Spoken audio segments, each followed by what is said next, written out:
I'm Peter Apel. I'm the senior author on the study, and I'm from Virginia Tech Carilion. And I am Cesar Bravo, one of the co-authors of the study, also from Virginia Tech Carilion Clinic. What led you to do this research? We were at the ASSH meeting in Boston, and we were talking about using therapy after CMC arthroplasty.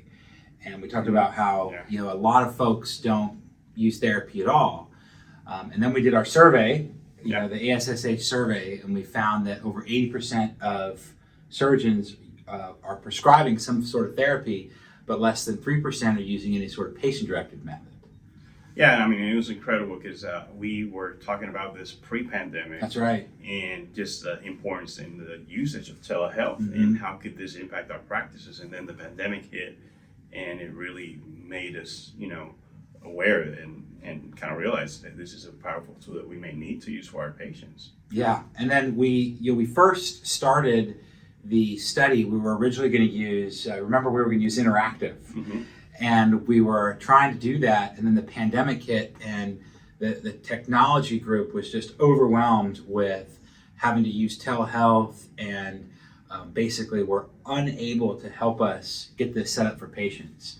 And that's when we then redesigned the study to do video only.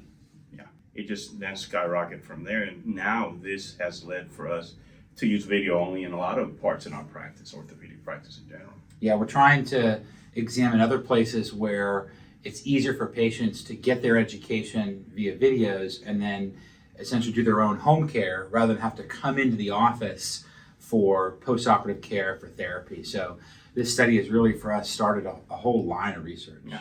What findings surprised you? I think one of the findings, Peter, that really was remarkable was that we had to kind of stop that, the study as we were going midway through it. Yeah, we had originally planned, our original power analysis was for over 100 participants, and we did a midpoint analysis and saw that non-inferiority had been met. And we stopped the study early. Yeah, I mean, that was right at 58 patients. Yeah, right about halfway through. Should practitioners change their practice based on your findings, and if so, how? Even before our study, we knew that the use of therapy, supervised therapy after CMC arthroplasty was controversial. Yet a lot of surgeons were still doing it.